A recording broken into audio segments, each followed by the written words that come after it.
जाता है, परंतु परमेश्वर का वचन युगानुयुग से रहता है। परंतु परमेश्वर का वचन युगानुयुग से रहता है।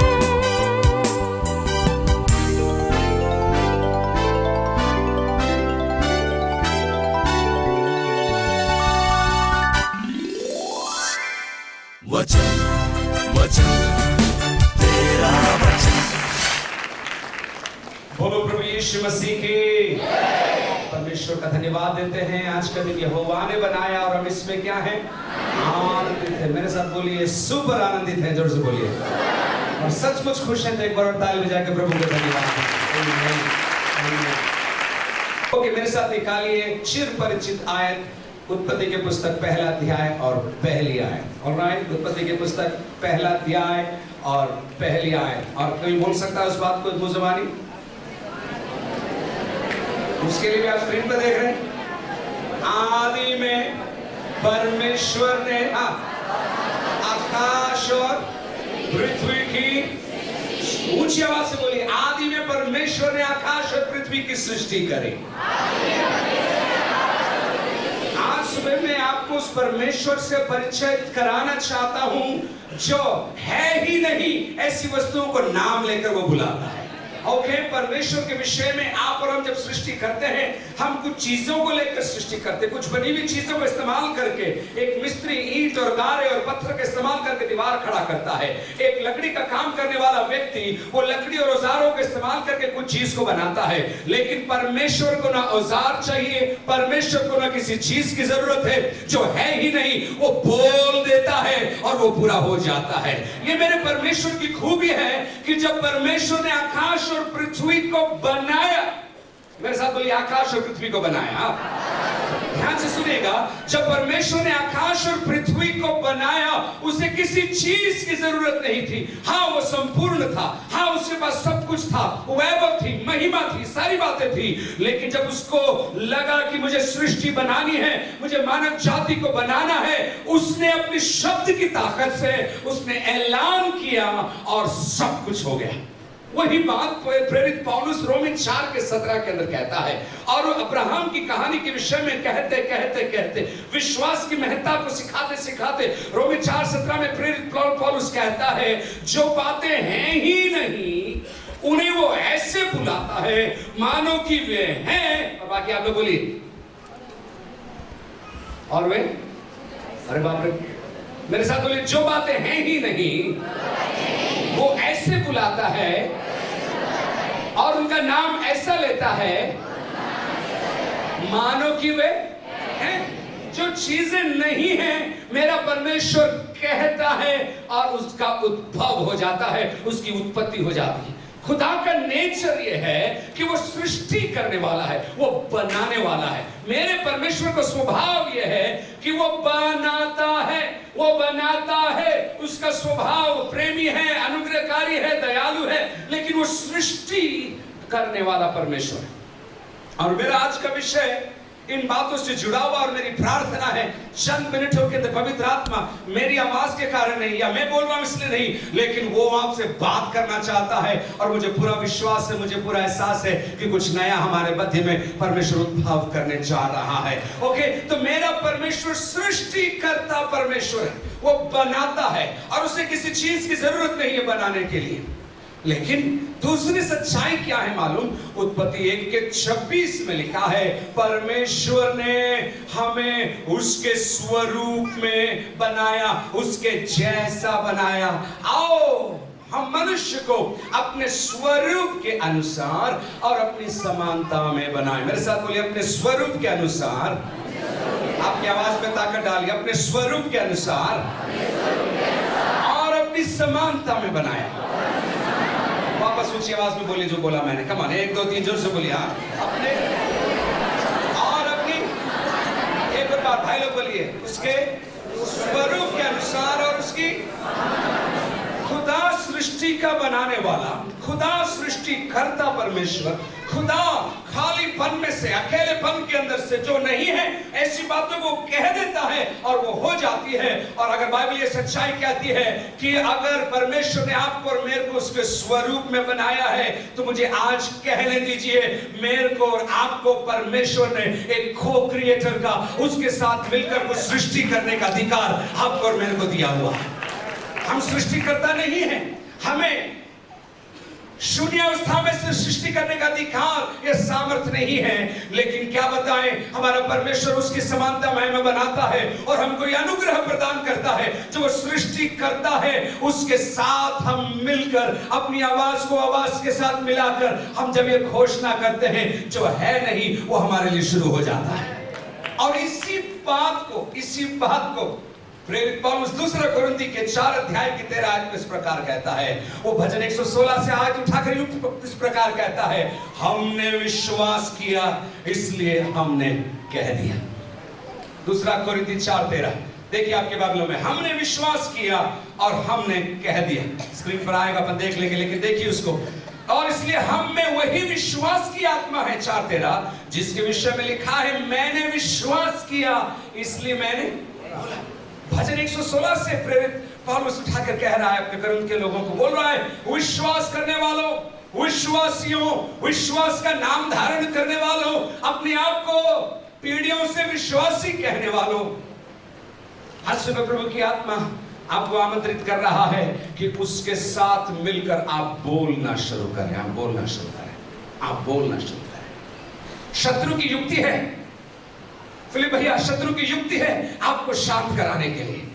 दलजीत भाई, शत्रु की युक्ति है कि आपकी स्तुति को चुप कराने के लिए। बहनों, शत्रु की युक्ति है कि आपकी स्तुति और आपके बोलने की, आपकी सृष्टि करने की सामर्थ्य को ढक दे, उसको बंद कर दे, उसका पूरा प्रयास है। लेकिन आज प्रभु की आत्मा आपसे कहना चाहता है, तुम विश्वास करो और विश्वास करके बोलना शुरू करो और तुम्हारे लिए परमेश्वर उस काम को पूरा करना शुरू कर देगा।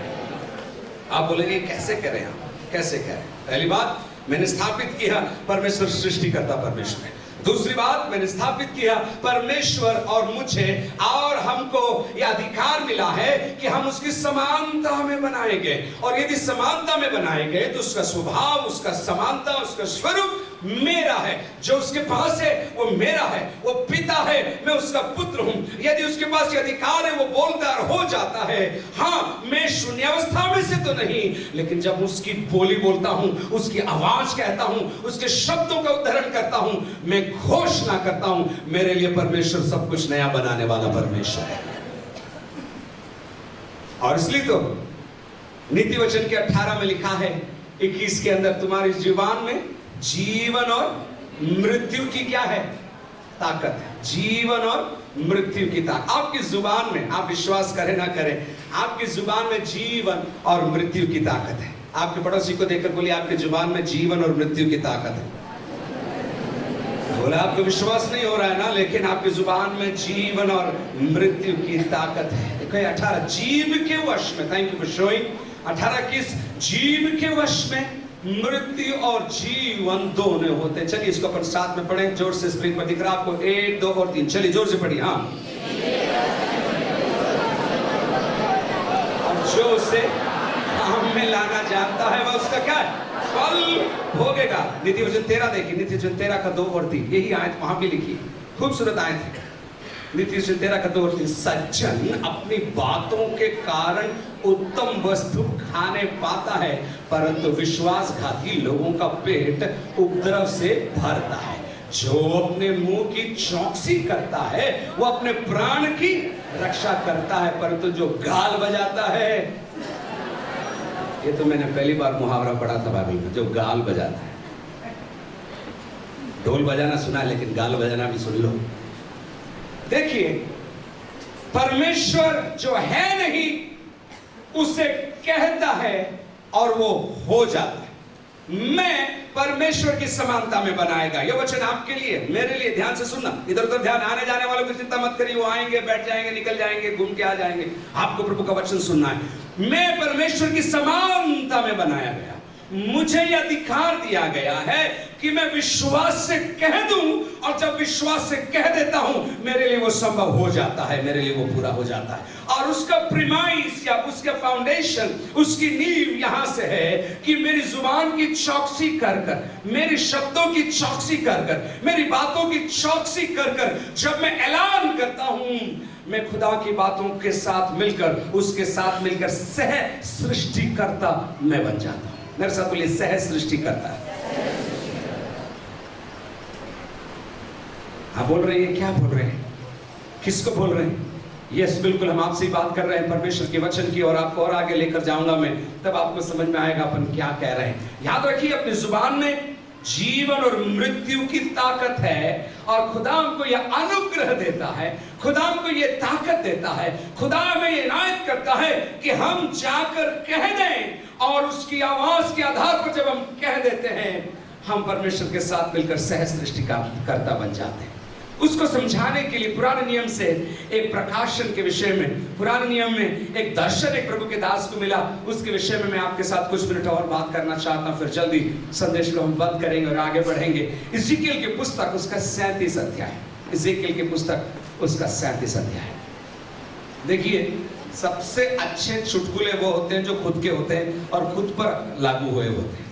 आपको मेरा खुद का एक चुटकुला बताता हूं। सबसे पहली बार मैंने संदेश दिया, यहां पर भी मैंने एक बार संदेश दिया था, उसकी मूर्खता मैं बाद में बताऊंगा आपको, नहीं तो आप मेरे को, आपसे मेरे से नाराज हो जाओगे। लेकिन मैं पढ़ने के लिए विदेश गया था, और वहां पर परमेश्वर ने मुझे मौका दिया संदेश बोलने का। और जब संदेश बोल रहा था, पहला संदेश मैंने इसी अध्याय में से तैयार किया, और आप विश्वास नहीं करेंगे, जो लिखा है उसका उल्टा प्रचार करके मैं आ गया।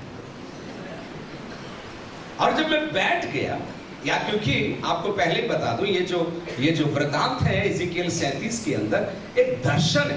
इज़ेकियल नबी एक दर्शन देख रहा है, लेकिन उस समय मैं जोश में ये पढ़ा नहीं, मैंने ऐसे सोचा एक सेना खड़ी हो गई, और मैंने बोला प्रभु ये हड्डियों की तराई है, सेना खड़ी हो गई।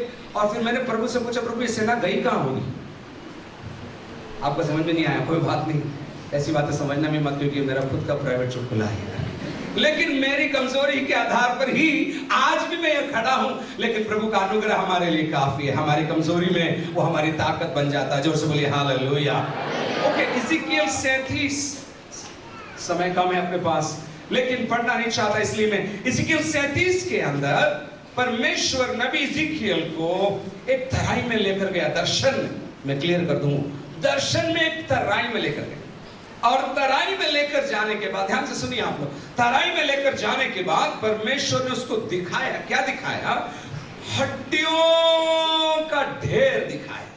कुछ समय पहले वहां पर युद्ध हुआ होगा, और उस दर्शन के आधार पर उसने ये समझा कि युद्ध के अंदर कई हजारों लोग मारे गए, और हजारों लोग मारे गए, और उनके कंकाल, नर कंकाल पूरी तराई में भरे पड़े, और एक साथ जुड़े हुए भी नहीं। इतना समय हो गया, लिखा है, अगर आप पढ़ेंगे समझ जाएंगे, 1, 2 और 3 आयतों में सूखी हड्डियां थी, यानी कि समय निकल गया, हालत खराब हो गई, बहुत समय निकल गया, अस्थि पंजर अलग हो गए, ढांचों में से हड्डियां निकल गई, हवा के कारण, बारिश के कारण, हमें नहीं मालूम, आंधी के कारण बिखर गया, चिथड़े उतड़ गए, पूरी हालत बिगड़ी हुई है। और दर्शन के अंदर परमेश्वर उससे जाकर कहता है, चल तेरे को मैं तराई में लेकर जाता हूं। और जब तराई के अंदर गया, वो तराई के अंदर घूम रहा है, घूम रहा है, घूम रहा है, देख रहा है, देख रहा है। क्या देख रहा है? मुझे बताइए, क्या देख रहा है?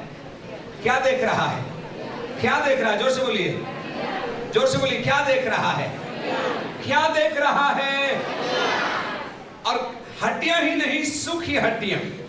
ओके, सूखी हड्डियां, ऐसी निराशाजनक अवस्था देख रहा है जिसके अंदर से मातम का कोई फायदा ही नहीं है। देखने से बिल्कुल मालूम पड़ रहा है यहां पर कोई जिंदा होने वाला नहीं है, यहां कुछ काम होने वाला नहीं है। ये हड्डियां हैं, सूखी हुई है, बिखरी हुई है, बेओ चारों तरफ फैली हुई है, हालत खराब है, हालत खराब है। और जब नबी को प्रभु का आत्मा घुमाता है और उससे एक सवाल पूछता है, उससे सवाल पूछता है, अपन पॉइंट्स बाद में एक साथ दिखा देंगे, रुक जाइए आप। और वहां पर जब सूखी हड्डियों की तराई में उनको घुमाने के बाद परमेश्वर का आत्मा नबी से पूछता है, नबी तू देखकर बता, तू देखकर इस सूखी हालत को, इस मरी हुई हालत को, इस निर्जीव हालत को देखकर तू बता, ये सूखी हड्डियां जीवित हो सकती है क्या?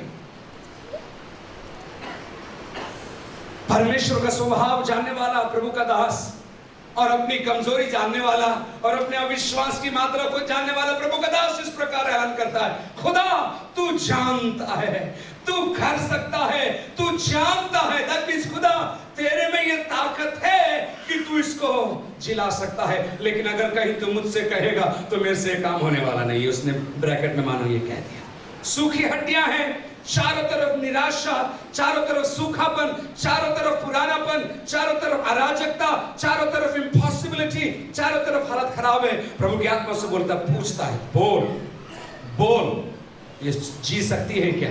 और मेरे जैसा था विश्वासी, उसने बोला, प्रभु मुझे नहीं मालूम लेकिन आप कर सकते हैं। और फिर प्रभु ने उससे कहा, ठीक है तूने सच कह दिया, अब मैं तुझसे कह रहा हूं, ध्यान से सुनी, अब मैं तुझसे कह रहा हूं, इन सूखी हड्डियों से कह, तू इन सूखी हड्डियों से भविष्यवाणी कर।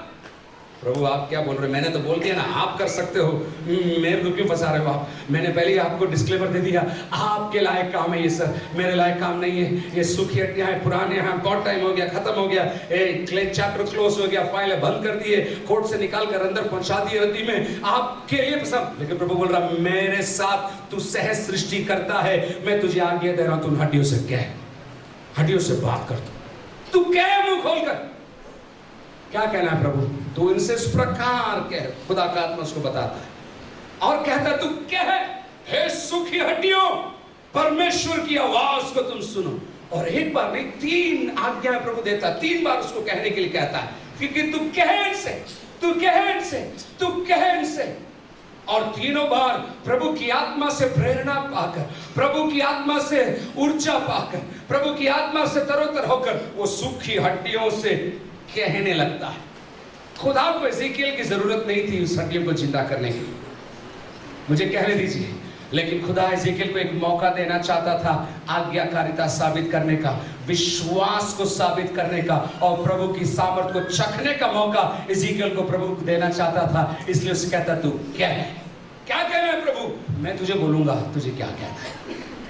और वो सूखी हड्डियों से कहता है, उसके बाद फिर कहता है, और अंत में 7वें आयत में लिखा है, जब वो कह चुका है वो हड्डियां जीवित हो जाती है। और एक दर्शन के अंदर है, और वो दर्शन के अंदर देखता है सूखी हड्डियां जीवित होकर एक बड़ी सेना बन जाती है। क्या सीखते हैं अपन इसके अंदर से? खुदा आपको और मेरे को भटकते हुए एजेकियल तराई में नहीं पहुंचाता, घूमते घूमते हालेलुया हालेलुया करता नहीं पहुंचाता। खुदा एजेकियल को तराई में लेकर गया। जोर से बोलिए, तराई में लेकर गया। जोर से बोलिए।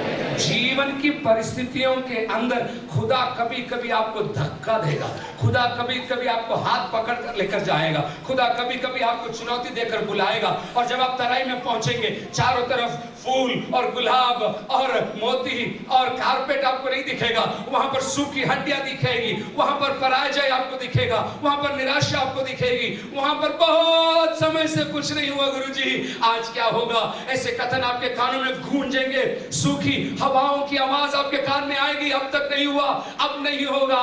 ऐसी परिस्थितियों की ओर खुदा आपको बुलाता है, ले जाता है और दिखाता है, मरी हुई अवस्थाओं को दिखाता है।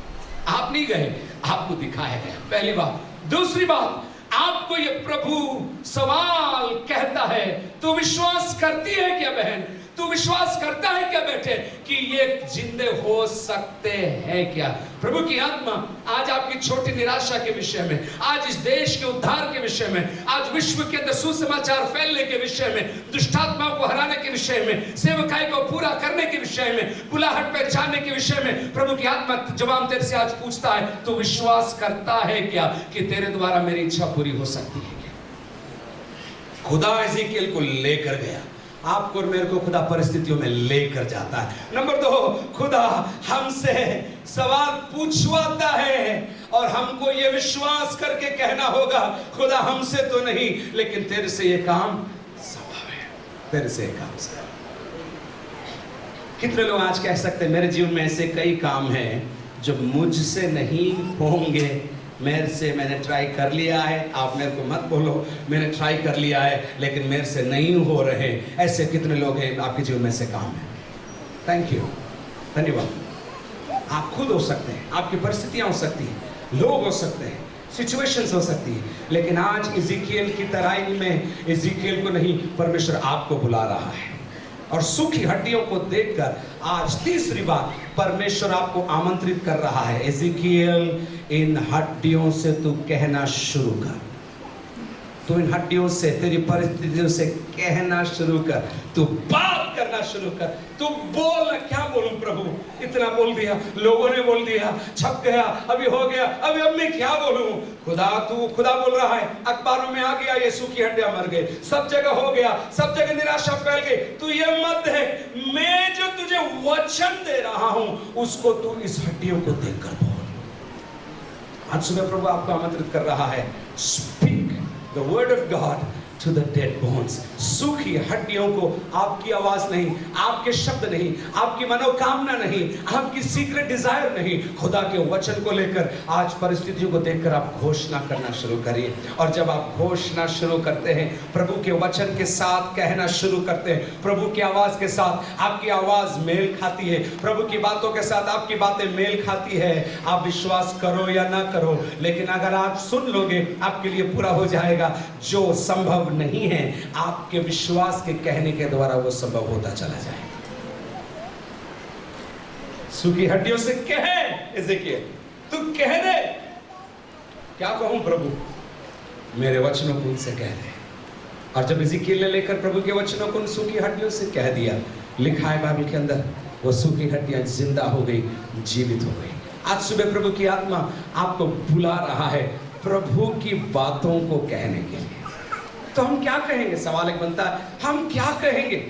मैं आपको बता रहा हूं क्या कहना है। आपको कहना है प्रभु के शब्दों को आपको कहना है। नंबर 2, विश्वास से कहना है। और नंबर 3, निडर होकर, बोल्डनेस के साथ प्रभु के वचन को ऐलान करना। सूखी हड्डियों को देखकर डरना नहीं है, परिस्थितियों को देखकर डरना नहीं है। आपको ये नहीं कहना ये मेरे से नहीं होगा, या तो ये नहीं, आपको ये बातें वो तो झकझा ही रहे जो आप कह रहे हो और दिन रात, वो तो हमें मालूम है, आपको भी मालूम है। लेकिन अगर आज आप तैयार हो आपके विषय में, आपके चरित्र के विषय में, आपके स्वभाव के विषय में, आपके परिस्थिति के विषय में, आपकी आत्मिकता के विषय में, आपके हालातों के विषय में, यदि खुदा की आवाज के साथ मिलकर आप घोषणा करेंगे, प्रभु की आत्मा भविष्यवाणी करके कहना चाहता है आपके लिए सूखी हड्डियां जीवित हो जाएगी। जो मरी हुई परिस्थिति है वो परमेश्वर आपको जीवित करके खड़ा कर देगा, और आपकी नहीं, आपके बुलाने वाले की महिमा आपके जीवन से हो जाएगी। सूखी हड्डियों को भविष्यवाणी करने के लिए आज आमंत्रित परमेश्वर कर रहा है। मैंने प्रभु से पूछा, प्रभु आप क्या कहना चाहते हैं इस मंडली से? और मेरे को प्रभु ने ये चित्र बताया कि अगले 21 दिन, कल से शुरू होकर हम 21 दिन प्रार्थना का मेला, प्रार्थना का और फास्टिंग का, उपवास और प्रार्थना का एक बड़ा जश्न हम इस मंडली के अंदर बनाने जा रहे हैं। और ये 21 दिन के अंदर प्रभु की आत्मा ने मेरे को ये दिया, मेरे मन में ये डाला कि मेरे साथ मिलकर आने वाले दशक के लिए तुम मेरे साथ कुछ मिलकर बनाने जा रहे हो। जब तुम प्रार्थना में बैठोगे, जब तुम मेरे चरणों पर बैठोगे, जब तुम मेरे शब्दों को लेकर मेरे साथ मिलकर ऐलान करोगे, मैं जो करने जा रहा हूं, तुम्हें भी ये मौका मिलेगा कि दुआ में बैठने के द्वारा मेरे साथ मिलकर उन कार्यों को तुम बना सको। और मैं ये विश्वास करता हूं इन अगले 21 दिन के अंदर बहुत ही निर्णायक ये दिन है कि खुदा हमको ये अनुग्रह देगा, खुदा हमको ये बरकत देगा, खुदा हमको ये सैटिस्फैक्शन देगा, ये संतुष्टि देगा कि जो खुदा इस देश के अंदर करने जा रहा है, चाहता है नहीं, खुदा तैयार है कुछ इस देश के अंदर करने के लिए, इस शहर के अंदर करने के लिए, आपके जीवनों के अंदर करने के लिए, इस मंडली के अंदर करने के लिए, मंडली के द्वारा करने के लिए जो खुदा चाहता है उसको समझकर हम विश्वास से, हमने विश्वास किया इसलिए हमने बोला। दूसरा कुरिन्थी 4:13 के आधार पर जब हम खुदा के साथ मिलकर ऐलान करने लगेंगे, जो बातें है नहीं वो उद्भव होना शुरू होगी और हमारी नहीं, हमारे बुलाने वाले की महिमा बढ़ती चली जाएगी। विश्वास करने वाले बजा रहे तो ताली बजाएं, सब मत बजाना प्लीज, सब मत बजाना, क्योंकि प्रभु को महिमा मिलनी जरूरी है। सुनिए इस बात को, मुझे और आपको अगले उपवास के दौरान परमेश्वर ये सौभाग्य देगा कि जो वो करने जा रहा है, चाहे वो फिलाडेल्फिया फेलोशिप हो, चाहे राजस्थान पेंटिकॉस्टल चर्च हो, चाहे हमारे सेवकाएं कहीं भी हो, जहां भी हो, खुदा अगले 21 दिन में हमको ये सौभाग्य देगा कि सूखी हड्डियों को देखकर उसका डिस्क्रिप्शन लिखने के लिए नहीं, उसके बारे में एस्से लिखने के लिए नहीं, उसका रिकॉर्डिंग करने के लिए नहीं, उसका एनालिसिस, हड्डियों का एनालिसिस करने के लिए नहीं, लेकिन खुदा मेरे को आपको बुला रहा है हड्डियों और हालातों को देखकर डरने के लिए नहीं, खुदा के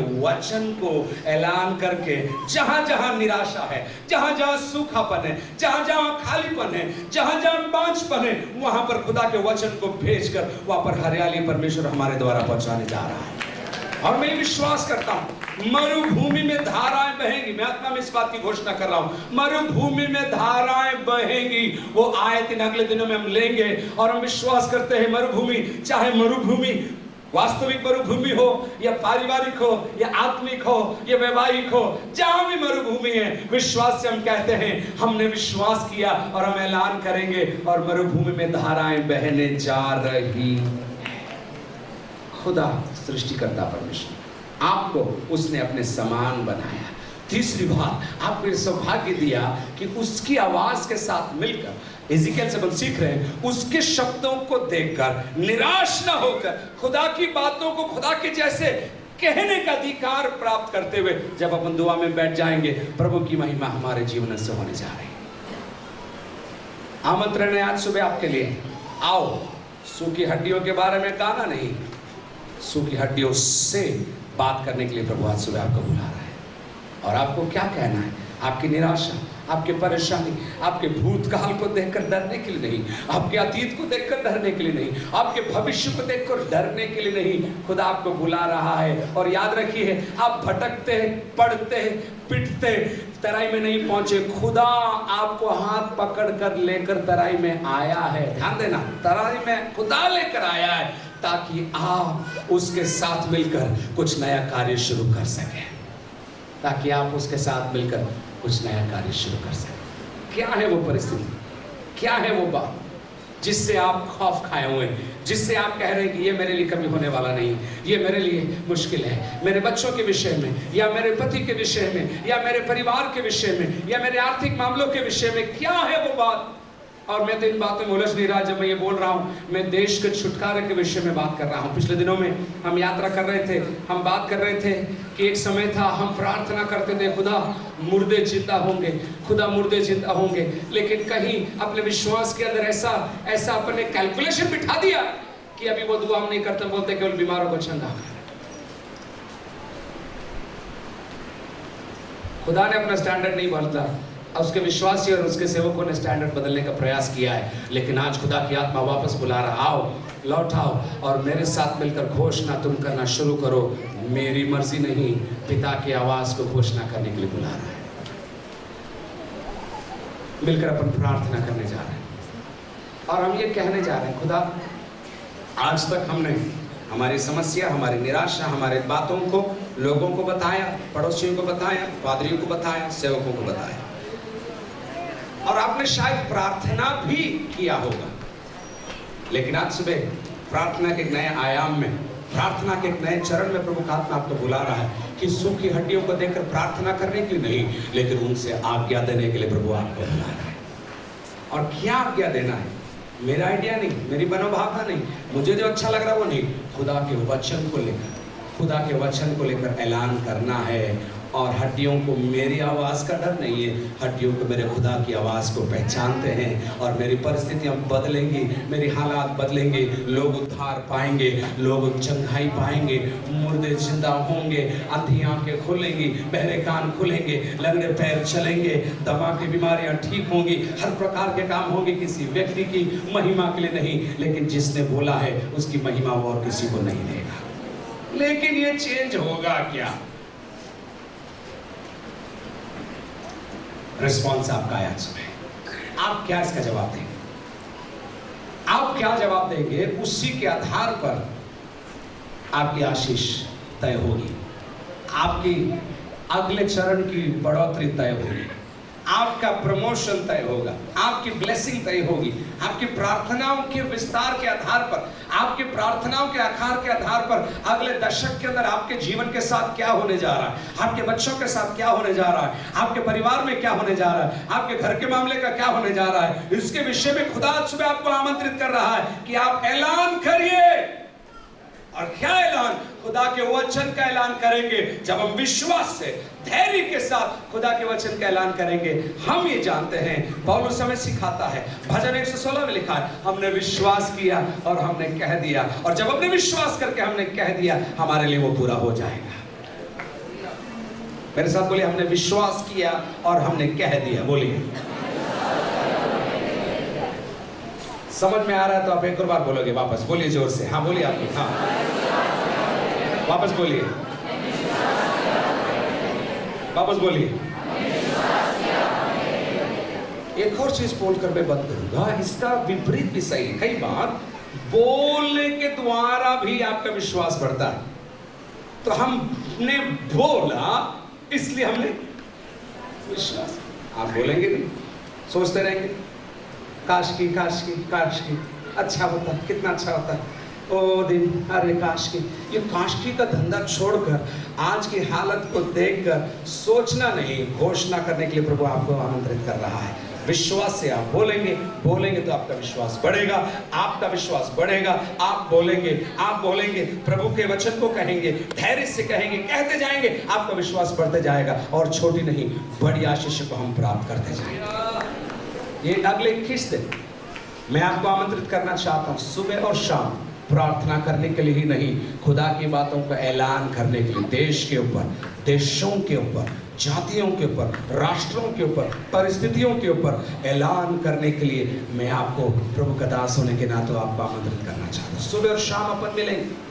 सुबह के समय हम लोग गॉस्पेल सेंटर में 10 बजे से बैठेंगे ये घोषणा करने के लिए, और 10 से 12:30 1 बजे तक हम लोग वहाँ बैठेंगे। उसके पश्चात शाम को हम लोग 7 बजे से नहीं 6:30 बजे से इस जगह पर बैठेंगे। ध्यान से आप लोग सुनिए, सुबह कल से शुरू होने जा रहा है, सुबह चेटेक सर्कल में और शाम को यहाँ पर। और मैंने 2 हफ्ते पहले आपको बताया था उपवास के विषय में। अगर आप उपवास कर सकते हैं आप करिए।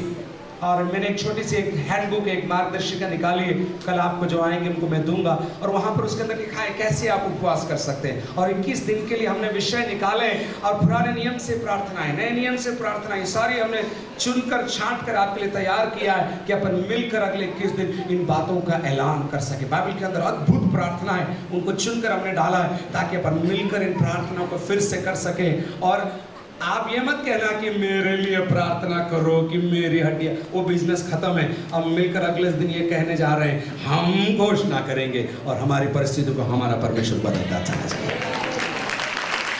जो निर्बल है, जो सबल नहीं है, जो प्रार्थना नहीं कर सकते, उनके लिए मध्यस्थता जरूर करेंगे, लेकिन जो कर सकते हैं उनको हम आमंत्रित कर रहे हैं, आइए हमारे साथ मिलकर प्रार्थना। हालेलुया, प्रभु हमें आशीष दे। वो प्रार्थना के लिए नहीं, लेकिन इज़ीकियल के समान सूखी हड्डी, सूखी परिस्थितियों को देखकर घोषणा कर कर सह सृष्टिकर्ता बनने का सौभाग्य को पाने के लिए प्रभु आपको आमंत्रित करना चाहता है।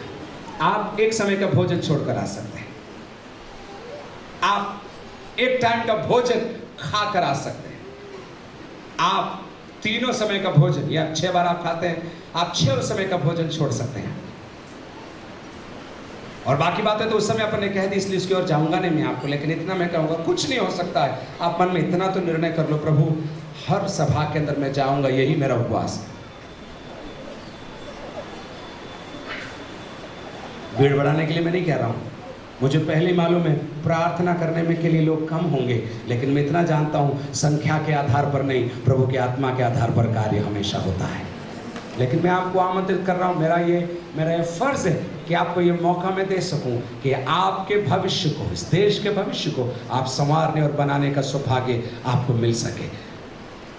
विभिन्न सेवक लोग फिलाडेल्फिया फेलोशिप के समय समय पर हर दिन हमारे मध्य में आएंगे, सेवा करेंगे, और प्रभु के सुबह और शाम वचन की सेवा होगी, आराधना होगी, सुबह और शाम प्रार्थना होगी, घोषणाएं होगी, और मैं विश्वास करता हूँ ये 21 दिन के अंदर परमेश्वर हमको अगले 10 साल के अंदर क्या करना है, मैं विश्वास से कह रहा हूँ, अगले 10 साल के अंदर हमको क्या कहना है, क्या करना है, क्या दिशा प्राप्त करनी है, प्रभु हमको सौंपने जा रहा है। उसके हाथ से वो हस्तलिपि हम लेंगे इन 21 दिनों के अंदर। और हम विश्वास करते हैं आज एक निर्णायक दिन है, क्योंकि आज हम संडे स्कूल सेवकाई के 50 वर्ष के पूरे होने को हम परमेश्वर को धन्यवाद देने भी कुछ समय के बाद जा रहे हैं। यहाँ पर याद रखिए 1966 के अंदर परमेश्वर की दासी मिसेस मेरी मैथ्यूज, वो बाद में आपको बताएंगे, लेकिन आप सुनिए इस बात को, लेकिन 50 साल पूरे हो गए संडे स्कूल की सेवकाई के लिए, एक मुकाम पर आए, कलीसिया स्थापित हुए, 53 साल पूरे हो गए, लेकिन यहाँ पर इस मुकाम पर पहुंचे अब पीछे मुड़कर देखने के लिए ही नहीं, अगले 21 दिन प्रभु से हम फाइल डाउनलोड करने जा रहे हैं। प्रभु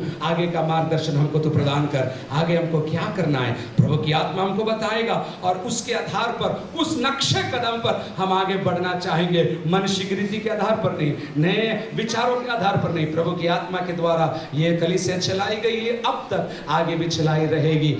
आपको मैं व्यक्तिगत तौर पर आमंत्रित कर रहा हूँ, आइए सुबह गॉस्पेल सेंटर के अंदर आप आइए, आप बैठ सकते हैं, आपको ऑफिस जाना है आप जा सकते हैं, कुछ देर प्रार्थना करना, कुछ समय की सीमा नहीं।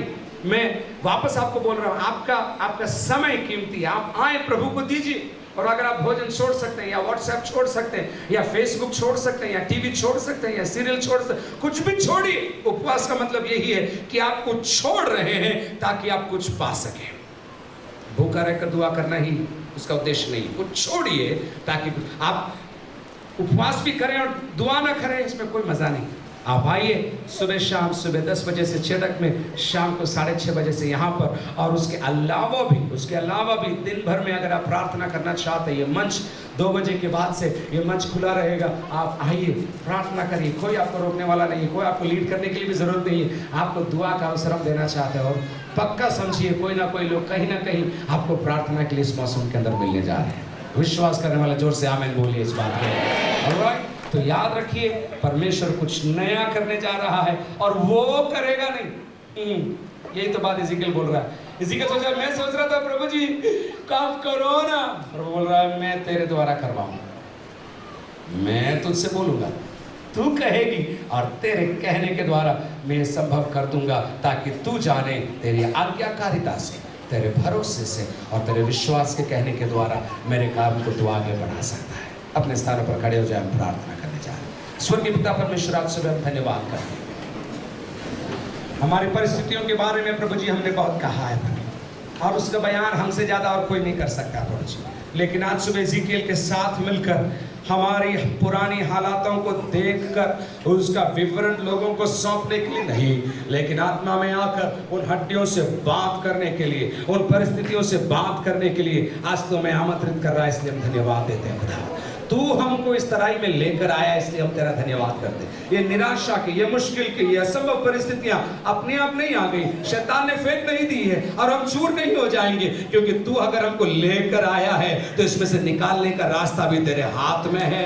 इसलिए हम तेरा धन्यवाद आज सुबह करना चाहते हैं खुदावंद, तेरे चरणों पर आज सुबह मांगते हुए हम इस तराई के लिए तेरा धन्यवाद, इस मुश्किल घड़ी के लिए तेरा धन्यवाद प्रभु, इन सवालों के लिए तेरा धन्यवाद, इन असंभव परिस्थितियों के लिए धन्यवाद, क्योंकि हम तेरे साथ मिलकर कुछ नया करने जा रहे हैं। हम तेरे साथ मिलकर बोलने जा रहे हैं, हम घोषणा करेंगे, हम तेरे वचन को बोलेंगे, और हमारे अंदर डर है, हमारे अंदर निराशा है, हमारे अंदर पुरानी प्रभु जी यादें हैं, हमारे हाथ जले हुए हैं, लेकिन इसके बावजूद हम तेरे वचन को विश्वास के साथ घोषणा करेंगे। एक बार नहीं, 2 बार नहीं, जब तक तू हमसे कहेगा हम घोषणा हमारी परिस्थितियों को करते रहेंगे, और जब तक कि सब के सब उद्धार ना पाले तब तक हम तेरे वचन को सुनाते रहेंगे। खुदा हमारी मदद कर मुझे, हमारी मदद कर मुझे। हालेलुया। मरुभूमि में तू धाराएं बहाने जा रहा है, इसलिए तेरा धन्यवाद परमेश्वर। अपने हाथों को उठाकर स्वर्ग की ओर आंखें बंद कर कर इन शब्दों को विश्वास से घोषणा करना शुरू करिए। मरुभूमि में धाराएं तू बहाने जा रहा है।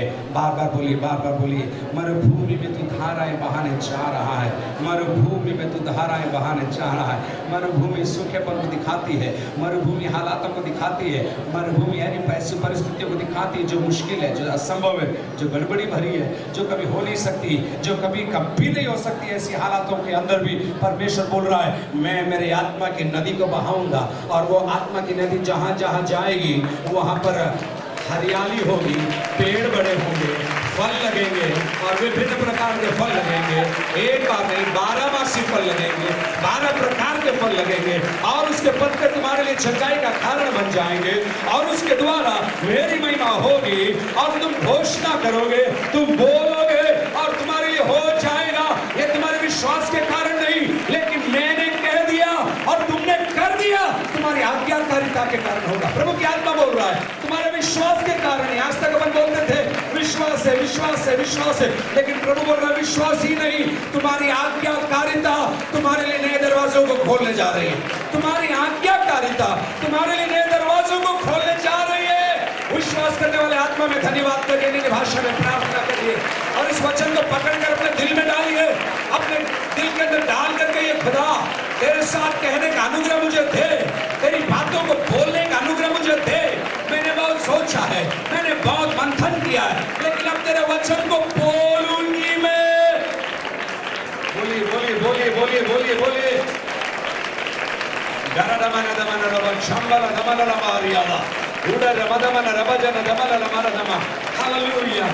विश्वास करने वाले आत्मा में प्रार्थना करिए।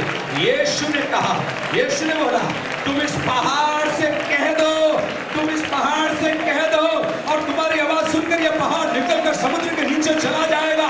इस पहाड़ से कह दो, इस पेड़ से कह दो, इस पेड़ से मत कुछ कह रहा, इस पेड़ से कह दो, और जब तुम कह दोगे तुम्हारे लिए हो जाएगा। चुप मत रहे मेरे भाई, प्रकाशित को समझते हुए घोषणा शुरू करी। बोले प्रभु इस बात को भी मान लीजिए, प्रभु हमारे अंदर वो शब्द नहीं रहे, हमारे अंदर वो विश्वास की और आज्ञाकारिता का स्वभाव नहीं रहा। आज नासरी यीशु के नाम से उस आत्मिक स्वभाव को ले लेते हैं। विश्वास करने वाले आत्मा में प्रार्थना कर रहे हैं, और जो आत्मा में प्रार्थना कर रहे हैं अन्य भाषा में बोल रहे हैं, और जो अन्य भाषा में बोल रहे हैं वो गुत्थियों को सुलझा रहे हैं। नासरी यीशु के अद्भुत नाम में लिखा है, लिखा है मनुष्य रोटी से नहीं परंतु परमेश्वर के मुंह से निकलने वाले हर एक वचन से जिंदा रहेगा। लिखा है तू अपने परमेश्वर को छोड़ और किसी की आराधना न करना। लिखा है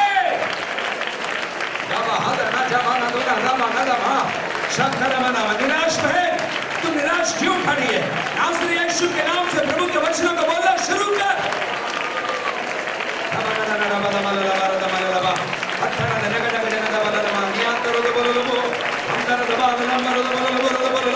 सूखी हड्डियों का मैंने बहुत विवरण दिया है, सूखी हड्डियों के बारे में मैंने बहुत लोगों को बोला है, सूखी हड्डियों के बारे में मैंने बहुत आंसू आए, लेकिन आत्मा में आकर आज मैं अपने आप से कह रहा हूँ, आज मैं अपने आप से कह रहा हूँ, नासरी यीशु की सामर्थ पाकर, पवित्र आत्मा का अभिषेक पाकर मैं हड्डियों से कहना शुरू करूंगा।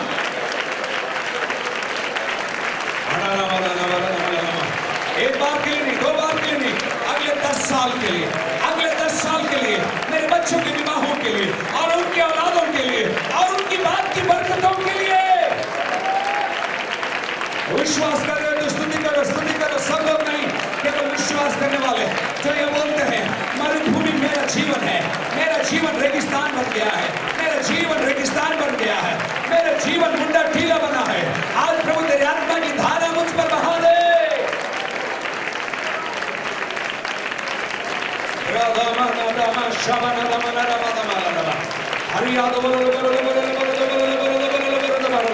यीशु के अद्भुत नाम है, यीशु के अद्भुत नाम है।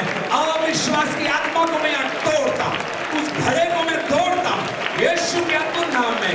अन्याय बंधन के घड़ों को मैं तोड़ता। Hallelujah, hallelujah. बोल बोल कर अपने आप को बांधे हुए, बोल बोल कर अपने आप को बांधे हुए परिस्थितियों को अद्भुत तरीके से यीशु के नाम से गांठों को मैं खोल देता हूं। सिवा लोग आजाद हो जाए।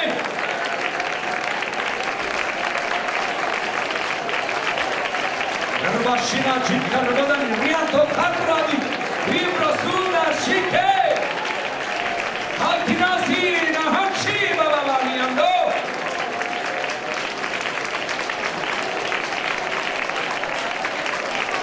लोग अगले 21 दिन के लिए अनुग्रह पाए, इसी वक्त में प्रार्थना करने जा रहा हूँ नाज़रेत यीशु के अद्भुत नाम में। अगले कुछ हफ्ते प्रभु जी तेरे चरणों पर बैठने के लिए तेरे हाथ में देते हैं प्रभु जी, हमारे समयों को तेरे हाथ में देते हैं। हालेलुया, हमारे परिवारों को तेरे हाथ में देते हैं प्रभु जी, हमारे लोगों को तेरे हाथ में देते हैं खुदावन। तेरा अनुग्रह में चाहिए, तेरा अनुग्रह में चाहिए, तेरा अनुग्रह में प्रार्थना ही नहीं घोषणा करने के लिए तेरा अनुग्रह हमको दे दे। Hallelujah, hallelujah. तेरे परिवार होने के नाते, तेरे कलीसिया होने के नाते खुदावन, तेरे लोगों के लिए मैं दुआ मांगता हूँ खुदावन। अगले 3 हफ्ते केवल दुआ करने के लिए, केवल तुझे निहारने के लिए, केवल तेरे चरणों पर बैठकर फाइल डाउनलोड करने के लिए वचन के द्वारा ओ प्रभु प्रार्थना में आराधना में तुम्हारी मदद करेगा, इसलिए मैं तेरा धन्यवाद करता हूँ। और हम प्रभु अनाज्ञाकारी नहीं प्रभु आज्ञाकारी बनेंगे, इसलिए हम तेरा धन्यवाद देते हैं। आज सुबह तूने हमसे कह दिया है, इसलिए हम तेरा धन्यवाद करते हैं। हम सोचते नहीं, हम भी तेरे साथ तेरी बातों को कहते रहेंगे और नई बातों को बनाते रहेंगे और हमारी आंखों से होते हुए देखते रहेंगे। सब बातों में तुझे महिमा देते हैं। तूने हमसे प्रेम किया, इसलिए तेरा धन्यवाद। हमको इतनी बड़ी पदवी दी, हम नालायकों को तूने उठाकर, बूरे से उठाकर तो तेरे साथ नई नई बातों को बनाने का मौका दे दिया, इसलिए हम धन्यवाद हैं। केवल और केवल तुझे महिमा मिले, यीशु नासरी के नाम से मांग।